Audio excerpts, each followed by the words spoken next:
Hello, I'm Amanda Moore. I'm the director of the Clearinghouse Community. Welcome to the Advocacy Exchange for May 2017. The Advocacy Exchange and the Clearinghouse Community are brought to you by the Sargent Shriver National Center on Poverty Law, a national leader in advancing justice and opportunity. And I am joined today by three guests, two in Seattle and one in Des Moines, Iowa. And we'll start in Seattle. I'm joined by Rhona Taylor.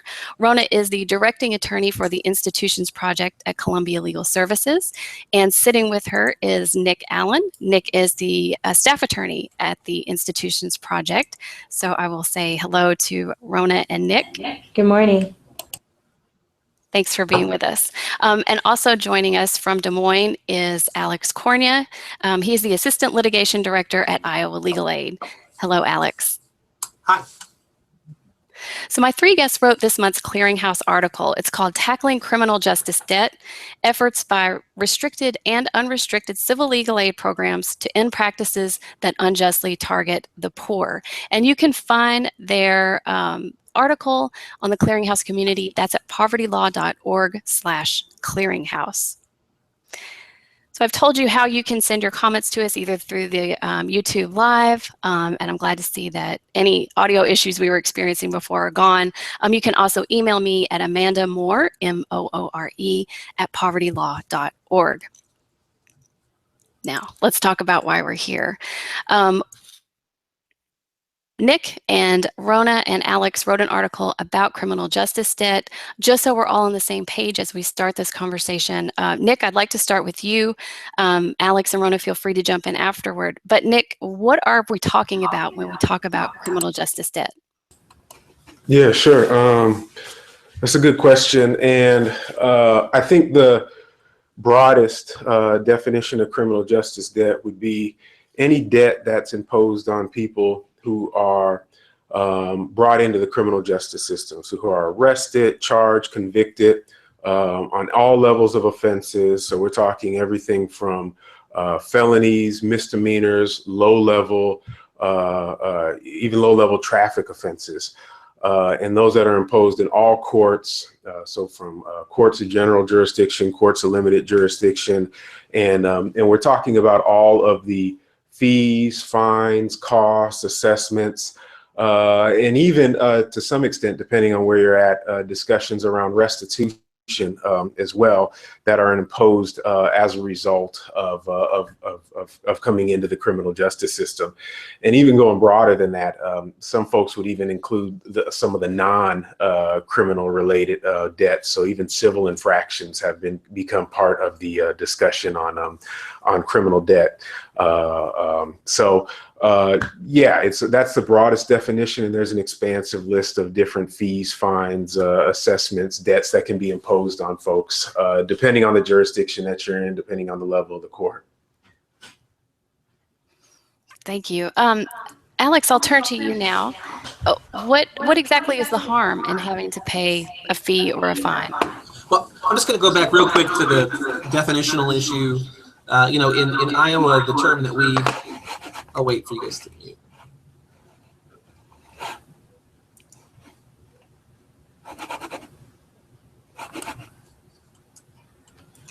Let's see, I should be able to mute you here.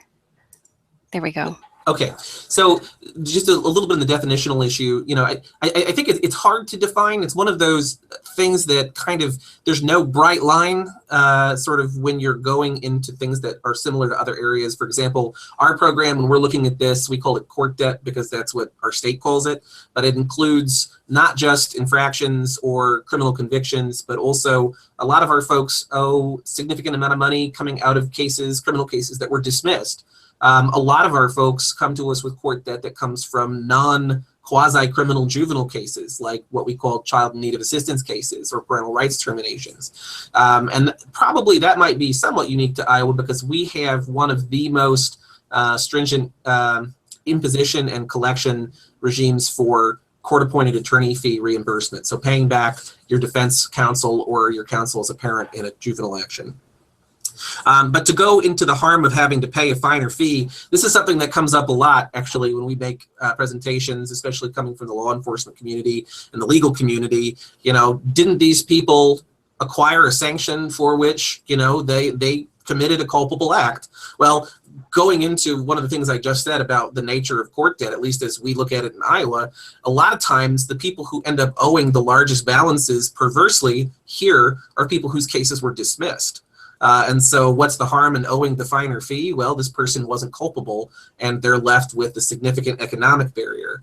And one of the other reasons why fines or fees can be, or court debt or criminal justice debt, whatever you'd like to call it, can be so difficult to deal with is because the state often grants itself superpowers in collecting this debt. If your client owes money to a utility or a student loan or a credit card company, at least as the law is now, there are only a few very specific paths by which they might end up incarcerated. So let's say through a proceeding supplemental or a debtor's exam if your state has a regime like that.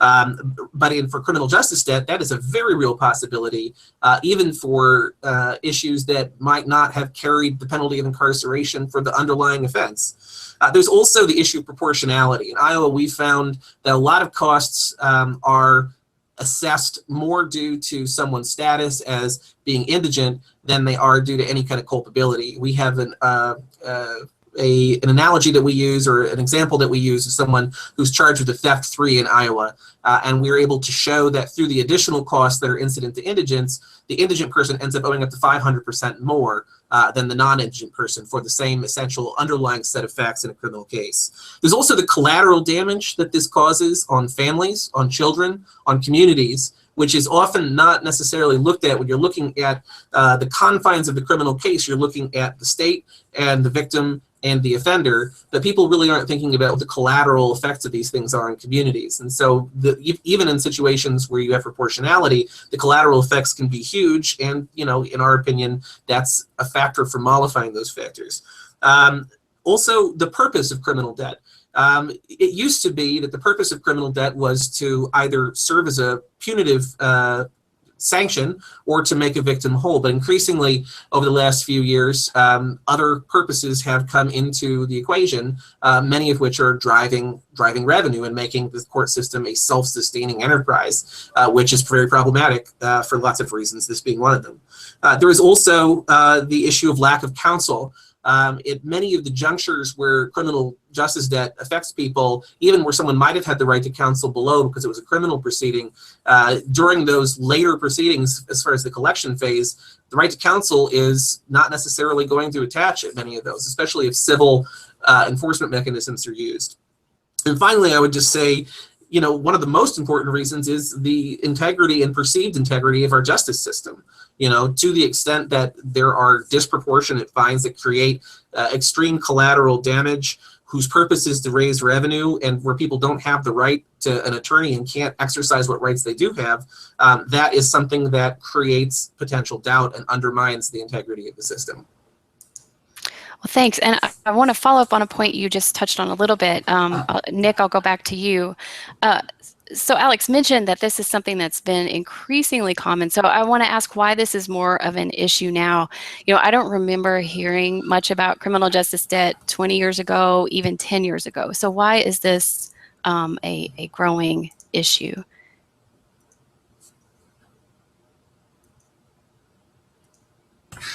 Yeah. So, I think that this has been an issue going back as far as 10, 15, 20 years ago.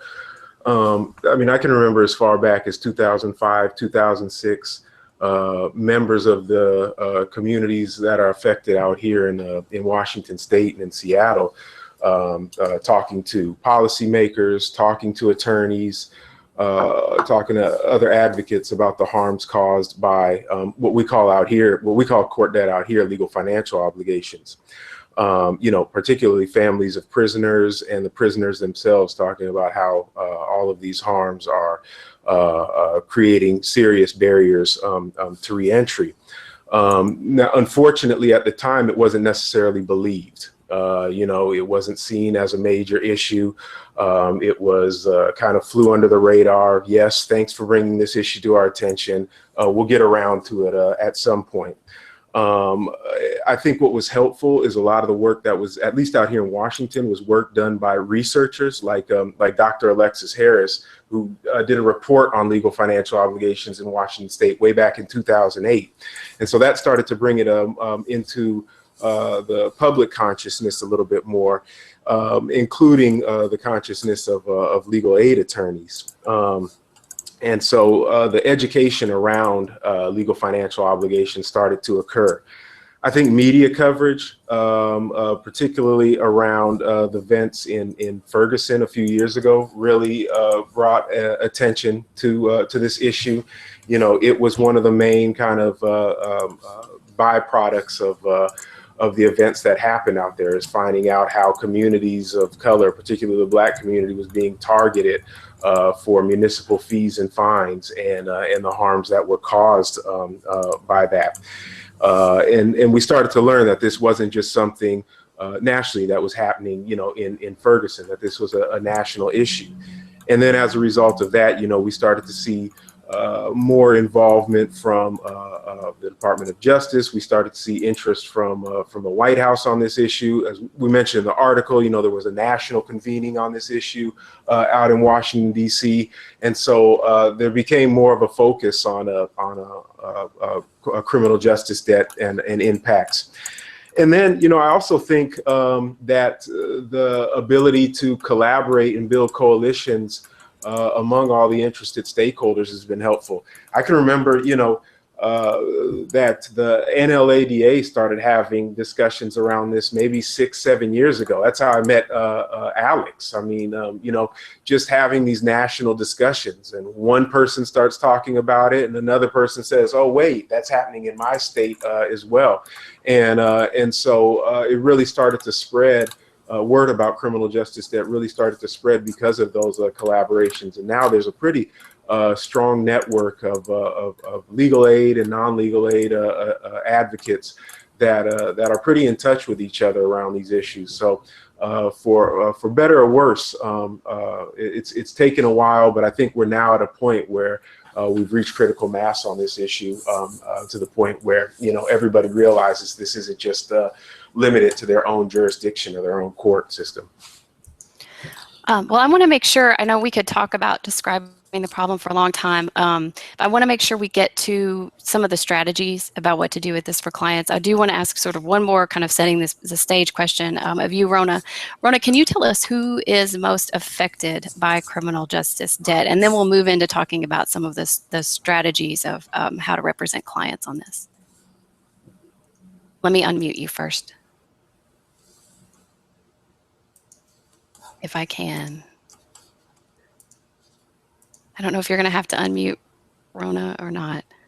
There we go. Hi. Yeah.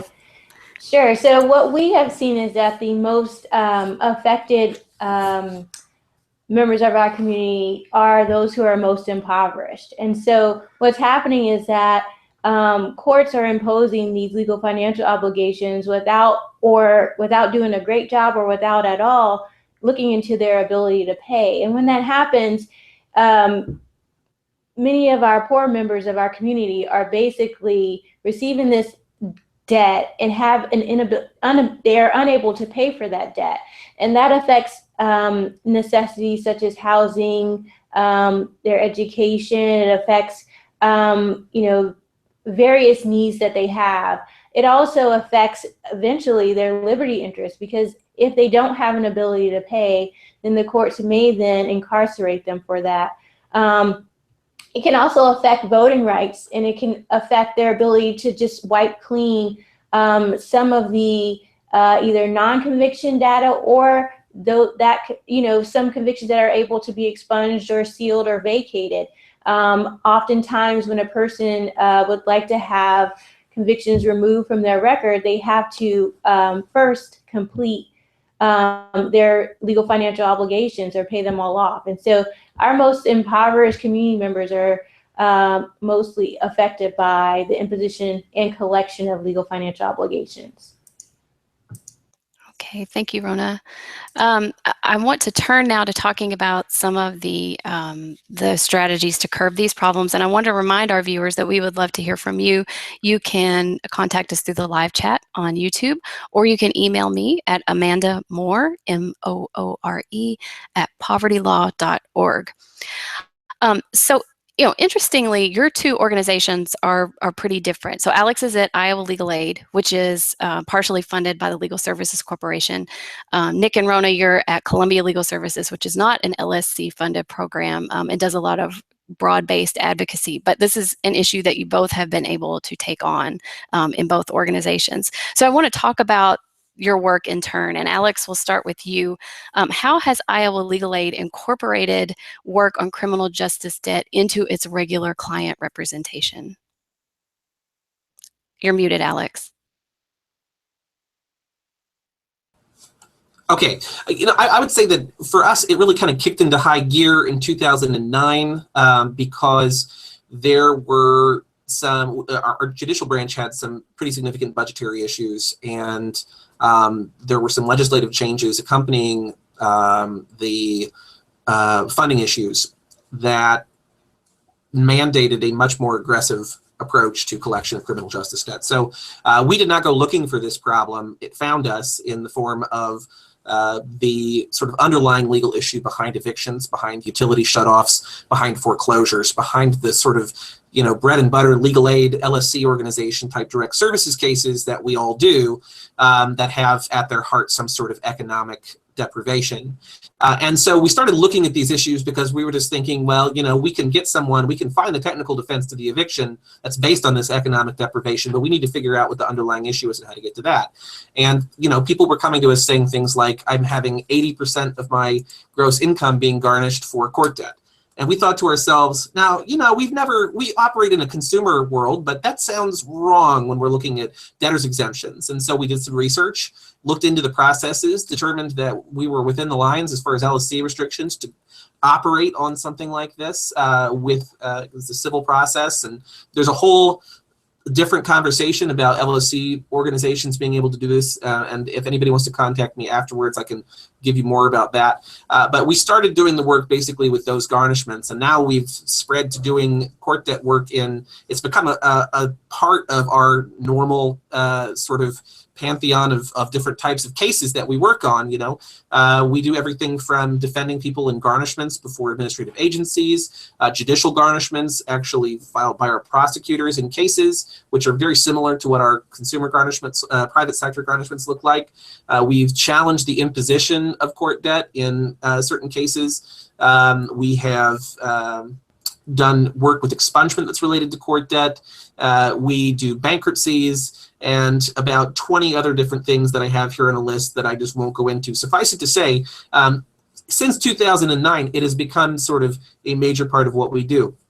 Now, beginning in 2017, July 1st, we were funded happily by our state IOLTA commission with money from the Bank of America settlement to do a community redevelopment legal assistance project focusing on race equity that is going to be conducting expungement and employment barrier clinics out in communities that are most affected by racial disparities in unemployment, poverty, and incarceration rates. And so part of what that is going to do is to allow us, court debt is one of the main issues we're going to be looking at for folks, and it'll allow us to get a lot of people in and sort of really start systematically taking apart the problem through direct services.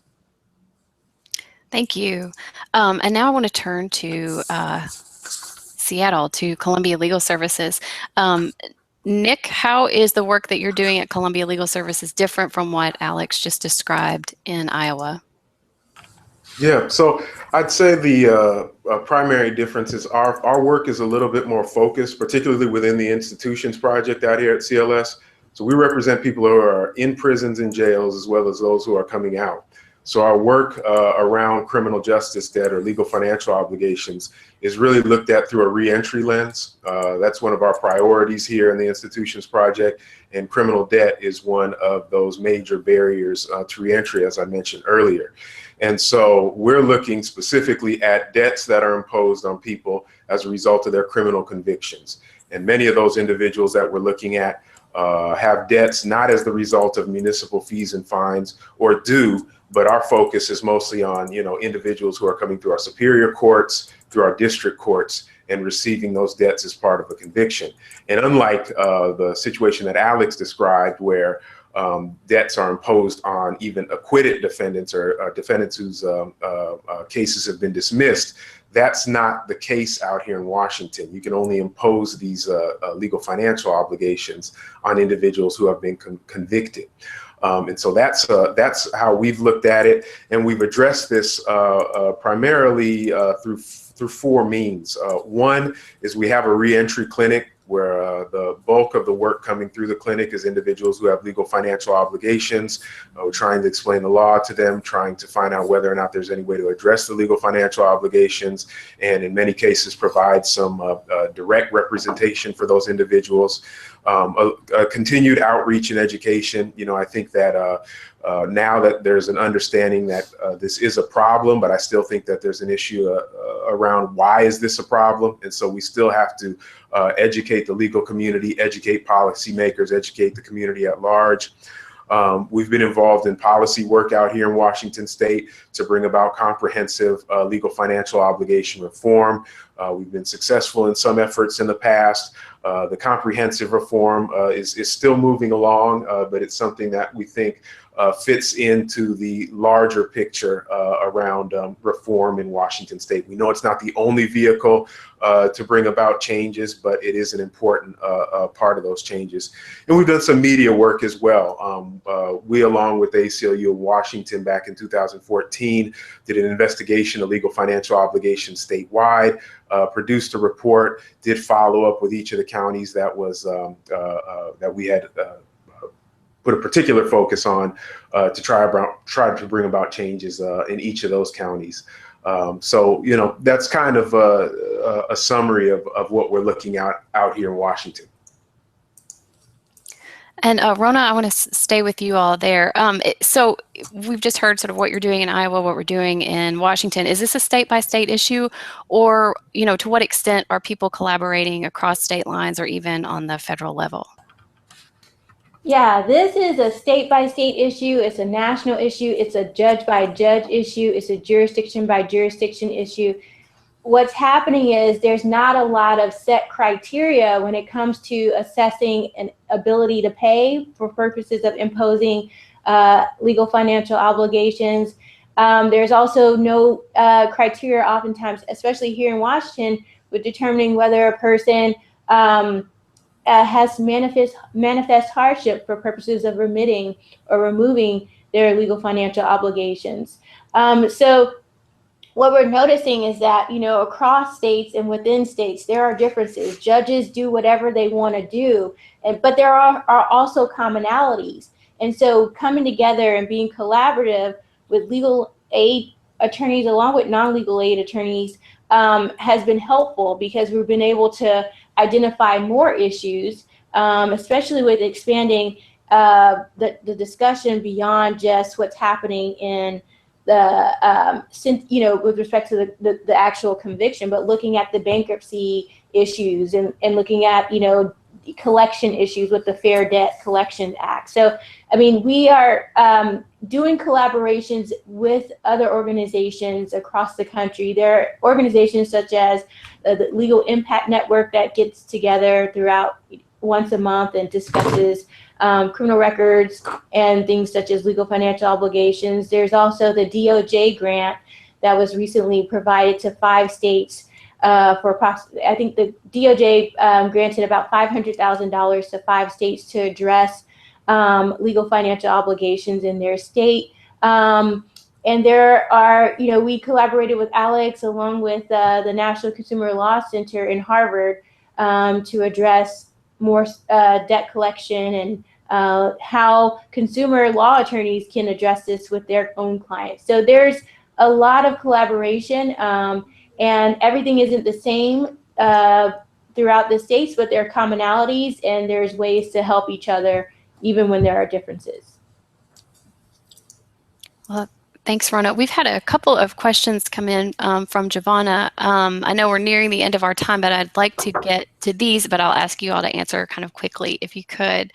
One is court debt generally a dischargeable debt in bankruptcy if that debt is part of a conviction? I'm going to just hold that one. And the second is, do you work with educating your public defenders on the consequences of court debt when they're offering plea deals? So a couple of questions. I'm not sure which of you wants to take a shot at those. I'll go ahead and take a quick crack. One thing I'll also mention to follow up on Rhona's is that the NCLC manual on this subject, Nick and Rhona and a few folks at NCLC and I collaborated on putting together a manual that goes through a lot of the comparisons between different jurisdictions. And so if you want to get started to figure out how your state's peculiarities of the law will sort of work into how to figure out how to apply some of those principles and where to start, the best thing to do is start there, read that, and then look at your own sort of statutory scheme in your own state.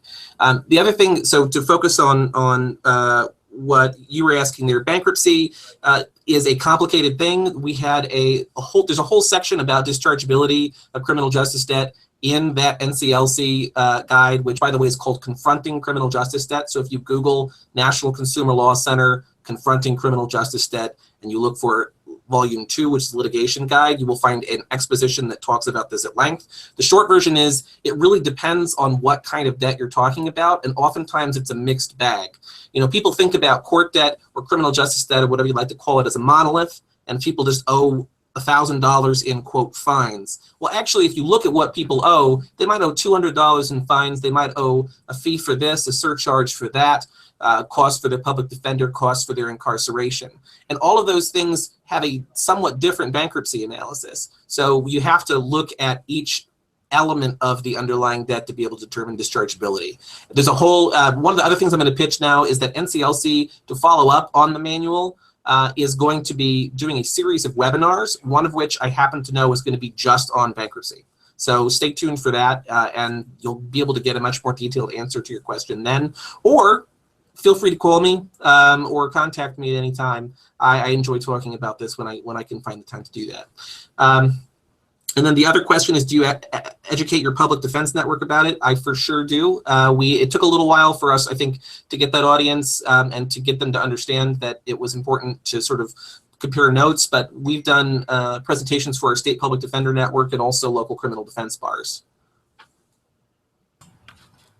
Hi, and we'll just add, we have done the same here. So the Office of Public Defense has had some trainings around the state to assist public defenders with creating a record and providing better information with respect to their clients' ability to pay legal financial obligations. It really does, it doesn't really start with them, but it's really important for the public defenders to adequately defend their clients with respect to the imposition of legal financial obligations and create a record so that if it has to be appealed, there's enough and sufficient information in the record to demonstrate that the person does not have an ability to pay.